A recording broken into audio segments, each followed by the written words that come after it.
Tunisia woke up Monday morning shocked after the first round of an unusual presidential election, of which the first two positions were claimed by two anti-system outsiders. The results are not yet officially confirmed.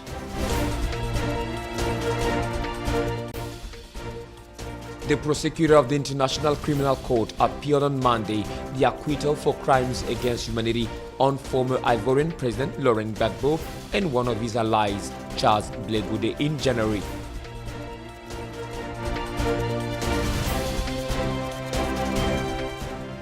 After 2006, Spain won their second FIBA World title in history by winning the final against Argentina 95-75.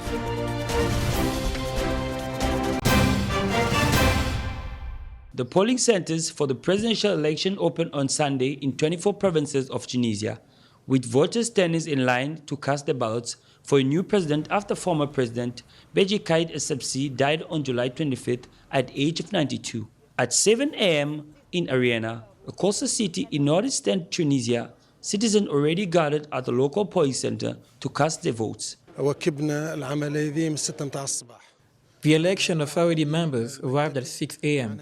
to organize and control each polling center. Each polling station chief takes over his duties, receiving papers and also hands over the boxes. Shana Sana is a young anesthetist who is voting at the primary school in her neighborhood. The 23-year-old voter will not be influenced by the voting trends on social media. She said she's determined to elect the candidate who has a serious economic and social project for Tunisians. It's time for all people to vote, and first of all, young people. The future is in the hands of Tunisian youth. They have the right to vote and choose. During the 2014 presidential and the 2018 legislative elections, many Tunisian youth abstained. Now over 1.5 million registered voters will cast their ballots for the first time.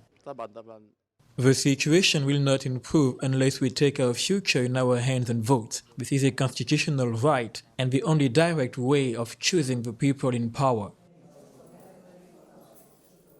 Across the country, more than 7 million people are eligible to vote.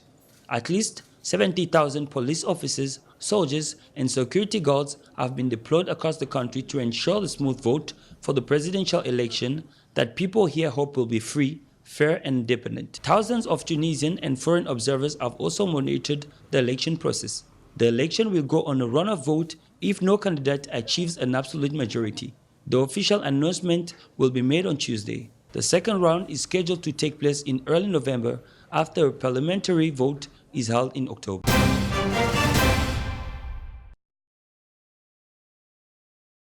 The appeal will show that the trial chamber committed errors of law and procedure which resulted in the acquittal of Mr. Gbagbo and Mr. Blé Goudé on all accounts, declared ICC prosecutor Fatou Bensouda. The International Criminal Court prosecutor appealed today against the acquittal of former Ivory Coast President Laurent Gbagbo and the youth minister on charges of involvement in deadly post-election violence. Judges acquitted Gbagbo and Charles Blé Goudé in January after ruling that prosecutors failed to satisfy the burden of proof in their presentation of evidence.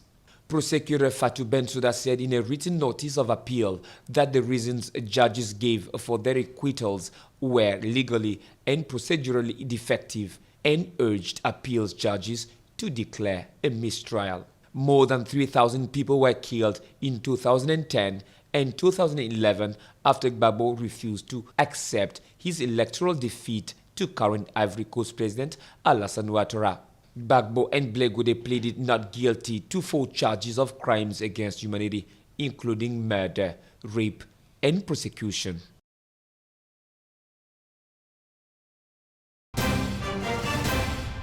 Interim President Abdelkader Ben Salah made the announcement during a televised speech on Sunday, calling on Algerians to take December 12, a historic day to make the dreams of our people concrete. Weekly mass demonstration forced veteran President Abdelaziz Bouteflika to resign in April, leaving Algeria in a constitutional limbo and facing a standoff between protesters and the armed-backed government. Elections are the only democratic solutions to the crisis, Ben Salah said. The authorities had cancelled an election previously planned for July 4th, citing a lack of candidates amid past protests demanding the departure of the rest of the old guard, including Ben Salah and Prime Minister Noureddin Bedoui. But Armed Chief Lieutenant General Ahmed Gaid Salah had repeatedly called for an election as soon as possible, despite the opposition and protesters rejecting a vote.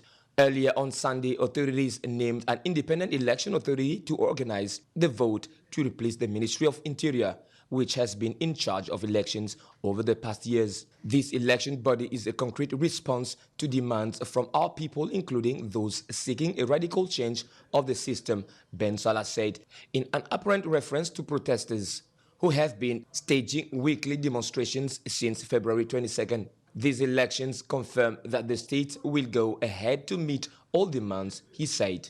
The authorities had sought to calm demonstrators by starting the prosecution of Bouteflika's allies for suspected involvement in corruption cases. Painted in green and white, these locomotion tools are each equipped with around 20 seating places, a central screen, and Wi-Fi connection. To get around, passengers have the choice between buying a prescription booklet inside the bus, using their ticket on each trip, or reloading their accounts via an e-money partner and scanning their e-badge on the terminal bus. Under the Ministry of Transportation and Tourism, we were instructed to increase options related to transportation in the commune.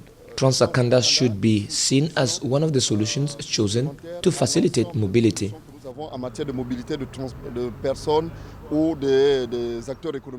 These new buses, which will be managed by the transportation company Transakanda, will serve 5 lines, will help people over 65 who will benefit from free access and the presentation of an identity document, and pregnant women will also receive a 50% discount on the admission ticket upon presentation of a valid pregnancy certificate at registration. The company's fleet has 10 buses operating in Akanda, only using the 5 dedicated lines. Note that transactions do not require cash. Clients use a magnetic card after they are registered. The advent of these new state-of-art buses sound like a true revolution in Gabon, is a promise made by a new leadership of Akanda, whose dynamism is beginning to translate into concrete action on the ground. As a resident of Akanda, it's always with great pleasure we see things moving forward. This rolling stock will serve Okala, Carrefour Gigi, Carrefour Delta, Cherko, Cité Amissa, Stade de l'Amitié, First Camp, Camp Asturias, and Angonjes University Medical Center, enough to make some envious people and the other skies.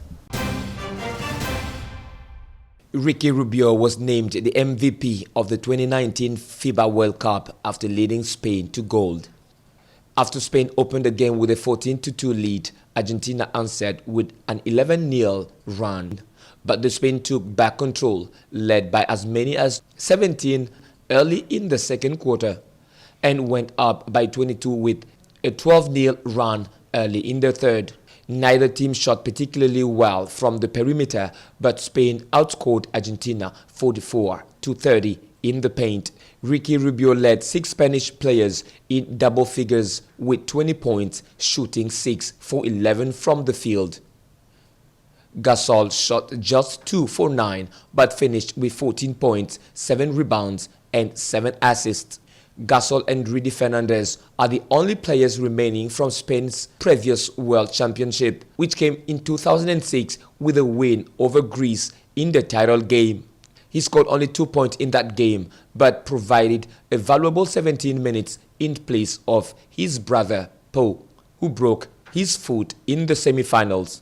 Gasol is also the 19th to win either an NBA or a WNBA crown, along with a gold medal, either of the Olympic or World Cup variety in that same year. And he is the first to accomplish that feat while representing a nation other than the US. Argentina's Gabriel Deck led all scorers with 24 points. Scola, who averaged 19.3 points over his team's first 7 games of the tournament, was held scoreless until draining a pair of free throws at 3 minutes 29 seconds of the third quarter. He finished with 8 points, making just one of his 10 shots from the field. Pierre-Emerick Aubameyang looked to have the Gunners well on course for a comfortable 3 points when he struck twice in 11 minutes before the break. However, Sanchez Flores roses the host for an impressive second half fight back.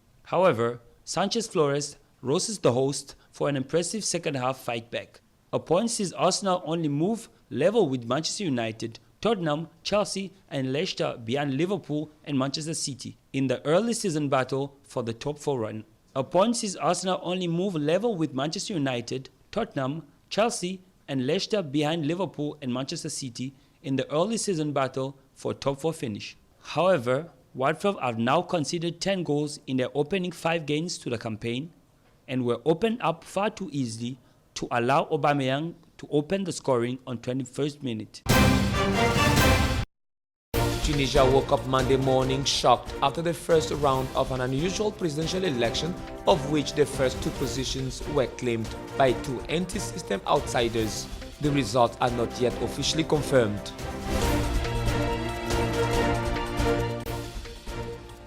The prosecutor of the International Criminal Court appealed on Monday the acquittal for crimes against humanity on former Ivorian President Laurent Gbagbo and one of his allies, Charles Blé in January.